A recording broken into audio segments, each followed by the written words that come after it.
itu ketemu dengan seorang petani yang memiliki aset produksi, tapi pasti responsif dengan tidak apa-apa, itu sebagai bentuk partisipasi, sebagai bentuk kontrol masyarakat, sebagai bentuk itulah keberpihakan. Sekarang 54, jadi kalau masih kabit 58. 58, ya. Baik. Dan kan kita harus bahagia dalam bekerja. Betul, harus happy. Bahagia itu singkatan ada. Ada Pak ya? Bahagia singkatannya.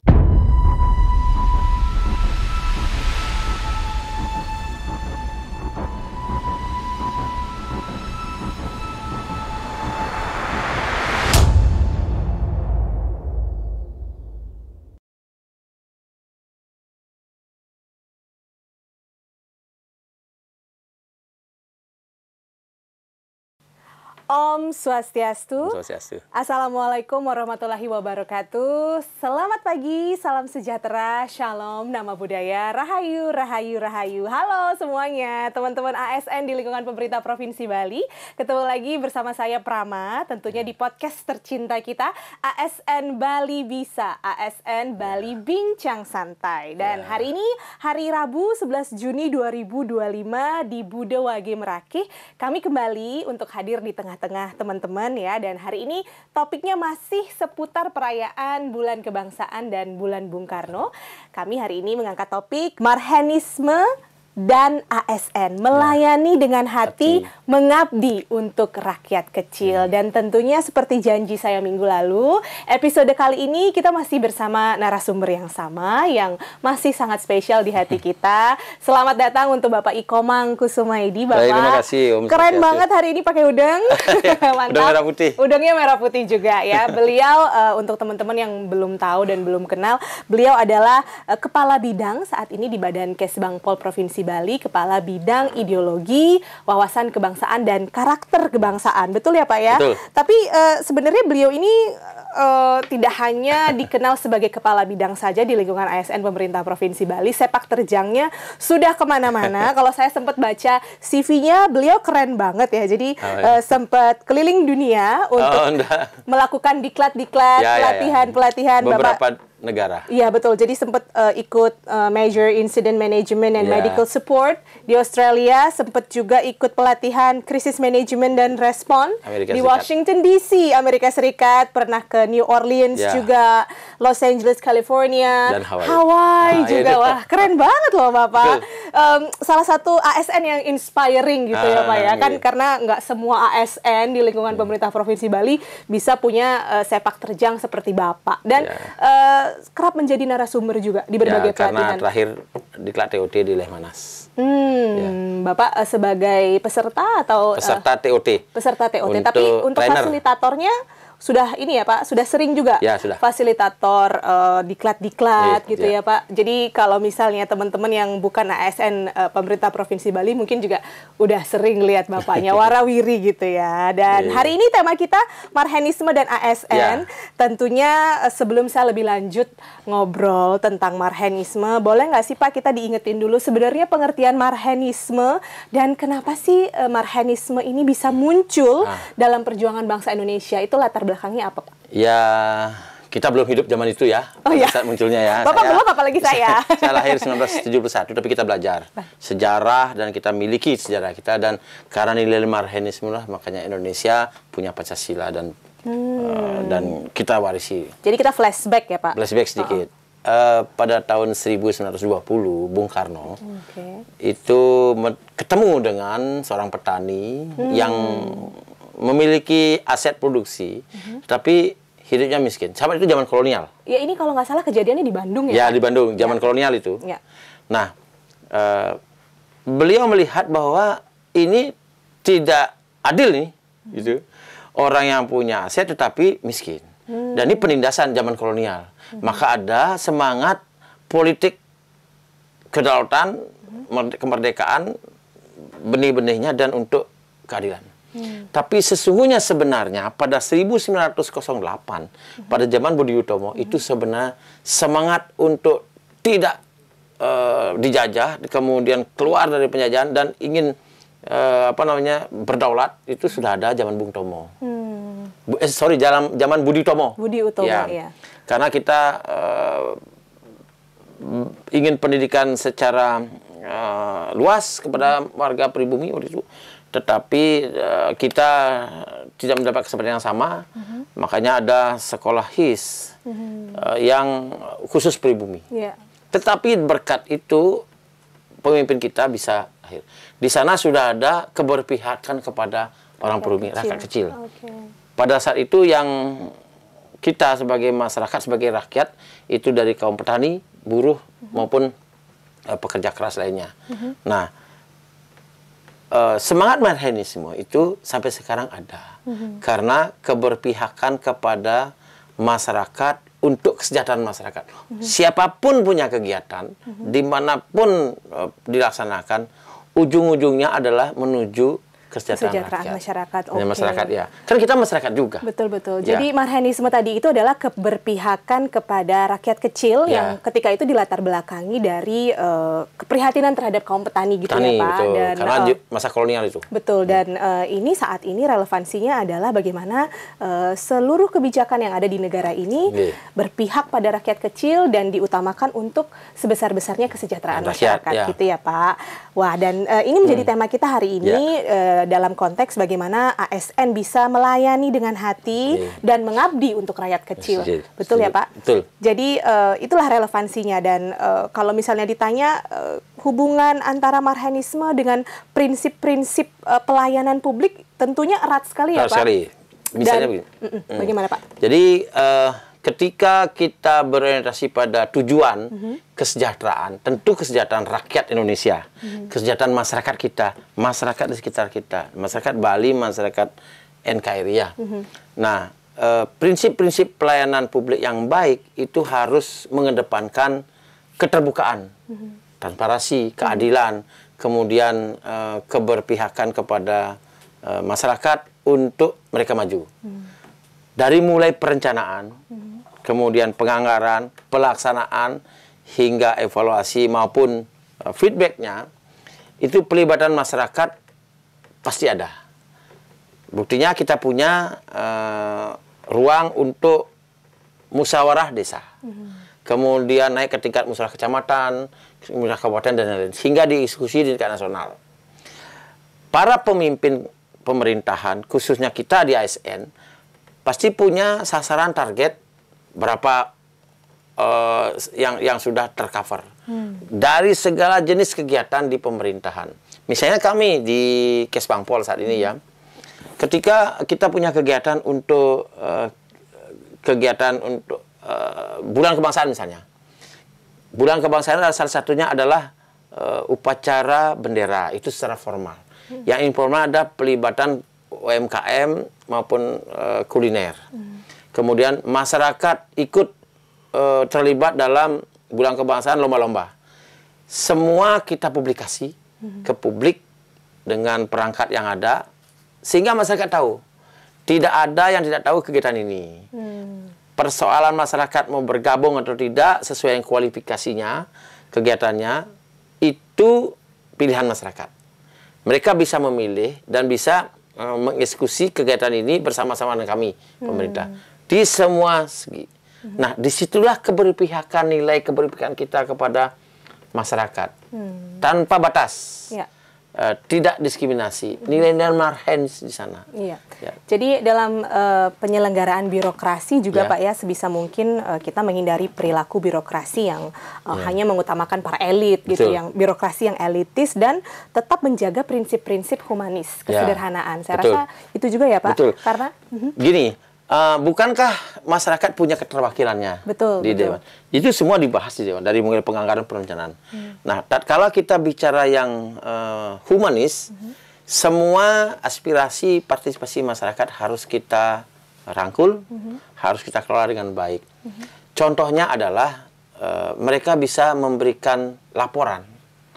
Misalnya ada hal yang tidak diketahui, ditanyakan, atau kritik, saran, bahkan kasus-kasus atau persoalan kinerja pemerintahan. Kita kan punya sepan lapor. Ya, betul. Kita bisa laporkan ke sana. Itu lapor. salurannya ya, Pak? Salurannya. Kemudian ada media ombudsman, perwakilan ombudsman di Bali. Itu menilai kinerja pemerintah. Bahkan partisipasi masyarakat bisa disampaikan dengan aspirasi ke DPRD misalnya, atau ke tertentu, atau membuat surat yang jelas, yang tegas menyatakan bahwa ini harus diperbaiki. Kita terima. Bahkan beberapa saat lalu ada Bali bebas bicara apa saja, gitu ya. Kemudian sekarang terbuka ruang untuk berdiskusi dengan masyarakat kita di media-media sosial. Pimpinan kita saat ini maupun sebelumnya sangat welcome, karena ini membuat kita berpihak kepada warga masyarakat yang terbawah. Betul. Humanis kita di situ. Betul. Jadi itu merupakan salah satu strategi untuk memastikan bahwa kebijakan-kebijakan pemerintah itu diambil dengan melibatkan seluruh masyarakat dan berpihak kepada rakyat kecil. Baik mulai keterwakilan maupun tokoh-tokohnya maupun tokoh kunci juga, tokoh agama, tokoh adat dan lain-lain. Itu terwakili, tersedia. Kita juga punya saluran-salurannya. Bahkan pelayanan publik oleh ASN di pemerintah Provinsi Bali maupun Kabupaten Kota se-Bali itu terbuka ruang yang elegan untuk menyampaikan pendapat masyarakat. Ya. Baik, jadi kalau menurut Bapak sendiri... Dan kita tidak boleh alergi. Ya, betul. Jadi tidak boleh alergi dengan masukan, dengan kritik masyarakat. Demikian Pak ya, apalagi sekarang zamannya media sosial. Itu sedikit saja ada kebijakan baru atau aturan baru, masyarakat pasti responsif dengan Tidak itu. apa-apa, itu sebagai bentuk partisipasi, sebagai bentuk kontrol masyarakat, sebagai bentuk itulah keberpihakan kita. Kalau tidak disuarakan, masyarakat tidak tahu. Kita juga harus meresponnya dengan baik. Tentu yang produktif kita tindak lanjuti, yang tidak punya data valid dan lain-lain kita verifikasi. Apakah aspirasi dan partisipasi publik dengan semangat kita marhaenisme ini itu suatu cara gerakan ya yang membela petik wong cilik lah gitu. Itu bisa kita salurkan melalui saluran yang ada. Nah, tentu secara normatif, norma, standar, prosedur, kriteria. NSPK gitu. Ya, NSPK itu. Baik. Kita di situ kawan-kawan sahabat semua. Jadi dalam konteks saat ini Pak, kan Bapak mengetahui bersama ya, sekarang itu konteksnya zamannya sudah modern. Marhaenisme ini adalah suatu gerakan atau suatu ide yang dicetuskan pada tahun 1920. Kira-kira relevansinya pada zaman sekarang ini Pak terhadap ASN, dari nilai marhaenisme ini apa upaya konkret yang bisa kita lakukan sehingga kita tetap bisa mengikuti zaman, bisa adaptif gitu Pak ya, menjawab perubahan-perubahan yang ada, tetapi di satu sisi kita juga tetap bisa berjuang atau mengabdikan diri kepada masyarakat-masyarakat yang dalam tanda kutip tidak bersuara atau suaranya tidak didengar atau rakyat kecil ini. Ya, pertama kita sudah lakukan sebenarnya peningkatan kualitas SDM aparatur. Di beberapa OPD ada malah ada bidangnya, bidang aparatur kualitas, peningkatan kualitas di tugas apapun. Dulu saya pernah di Satpol PP ya, ada bidang aparatur. Khusus aparatur Satpol PP kita tingkatkan agar apa? Ketika bisa melaksanakan tugas melayani masyarakat, penertiban, penegakan, edukasi, humanis, tahu aturan. Jadi disosialisasikan, kemudian ditertibkan, diarahkan. Misalnya begini, ketika kita mengatakan jangan berjualan di sini, kita arahkan ke tempat yang sesuai. Tapi bukan semata-mata itu penertiban, tapi juga ada edukasi, ada pendampingan. Contoh kasuslah begini. Ini yang sudah dilaksanakan oleh seluruh pemerintah daerah seluruh Indonesia, khususnya di Bali pada masa COVID. Saya kemudian kabit transtip di situ. Jadi ketika COVID Bapak masih di Satpol PP. Masih di Satpol PP. Saat itu situasi mau menyelamatkan perut atau menyelamatkan kesehatan, dilema hidup, ya, Pak. Dilema. Tetapi kita bisa negosiasi dan Pak Gubernur kita, Pak Wayan Koster yang saat ini juga jadi gubernur, itu sudah membuat arahan aturan-aturan yang jelas. Yang melanggar kena sanksi. Tegas. Karena apa? Jangan sampai orang lain bermasalah gara-gara kita lalai atau lengah. Tapi pada ruang tertentu ada orang pada masa COVID itu tidak boleh keluar, ya tidak boleh keluar. Tapi pada saat itu mulai landai, para pedagang, orang yang pengusaha yang sudah kolab, kita perkenankan mereka untuk membuka lapak. Bahkan sampai di pinggir pasar, bahkan kita buka. Itu sifat humanis kita, jiwa humanis kita itu, membela rakyat.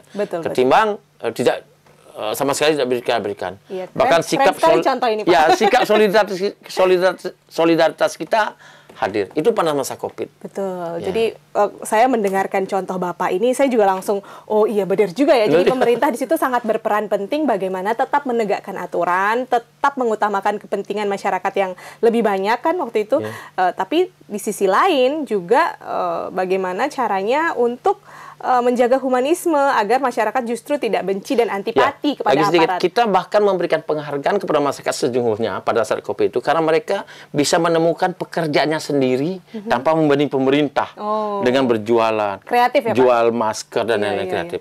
Intinya begini, sikap Marhaens itu bukan hanya dimiliki oleh pemerintah ASN saja, tapi masyarakat sudah melakukannya. Wah, ya. Keren sekali. Ya. Jadi memang kepentingan rakyat kecil, ya, keberpihakan kepada mereka itu memang selalu diutamakan. Demikian ya Bapak. Dan untuk pertanyaan terakhir dari kami di episode ini ya, dan di episode ini adalah episode terakhir Bapak ya Pak ya sebagai bintang tamu. Kami ingin tahu harapan Bapak terhadap peran kami.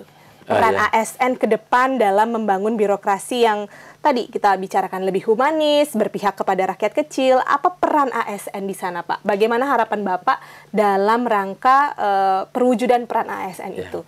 Agar semuanya bisa seperti Bapak bukan tadi. harapan kami ya, harapan saya juga. Saya juga masih ASN nih. Ya betul. Kawan sahabat semua begini, selagi masih punya waktu hidup dan kesempatan, apalagi ada sedikit bahkan banyak rezeki, bantu orang. Kalau tidak bisa membantu banyak orang, bantulah sedikit orang.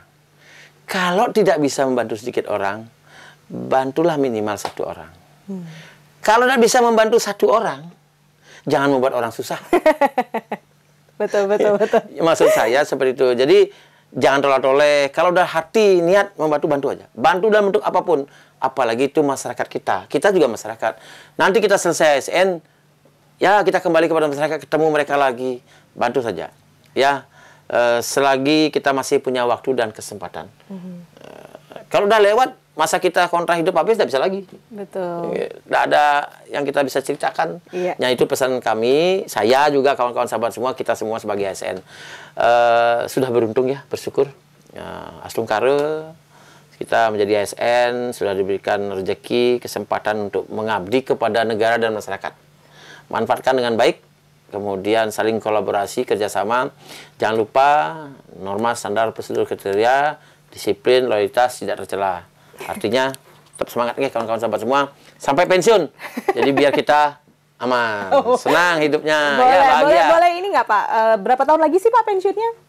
Sekarang 54, jadi kalau masih kabit 58. 58, ya. Baik. Dan kan kita harus bahagia dalam bekerja. Betul, harus happy. Bahagia itu singkatan ada. Ada Pak ya? Bahagia singkatannya baik hati, giat bekerja. Oh my God. Bahagia. Wah, keren. Jadi walaupun sudah hampir-hampir di usia purna tugas masih semangat. Ya. Seperti yang Bapak bilang tadi, Marhaenisme itu memang tidak seharusnya sebagai ideologi semata, tapi memang betul-betul dijalankan. Dan saya yakin kawan-kawan sahabat semua ASN sudah melakukan itu. Saya yakin. Di tempat apapun dengan cara apapun. Salah satu cara, banyak cara. Saya yakin percaya.